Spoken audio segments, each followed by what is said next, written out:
Pauwi na ako si Ryan, galingan siya sa City Hall ng Compostela sa Cebu. Ang layo naman mismo eh. Tuwing Lunes hanggang Biyernes siya nagtatrabaho kasi si ate may trabaho sa PS Bank sa Makati. Kaso nga lang birthday namin si Donna. Bigla kasi nambuhos na ulan, nagdala ng payong kasama si ate Miguel, pati yung nanay ko, pati si Tita Pura.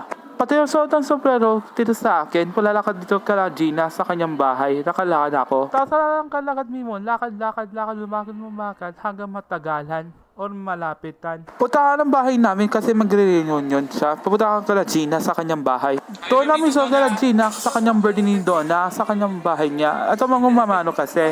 Ito ang dami na pahanda kaya ng pansit, lumpiang Shanghai empanada.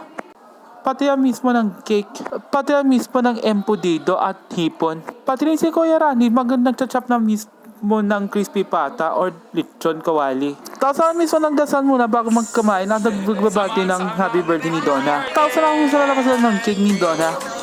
Happy birthday to you. Pwede ko ako.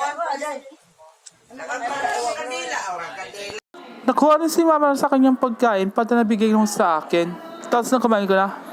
Tapos ang biglaan tilakpan si Tita Pura sa kanyang kumain, hindi na naka-videoan kasi takpa lang kasi. Dapat tatapos na akong kumain, nagpag-uyin na sa mga pamilyang Laurente Bayo. Daghang salamat!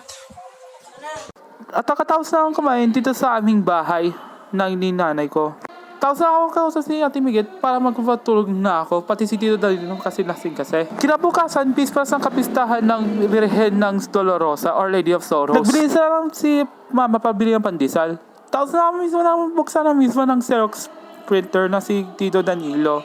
Para kasi nag-business kasi mula umaga pa sarado yung tuwing gabi. Nakakita mismo sa may terrace, sa may mismo kasi may ulam na panahon pala.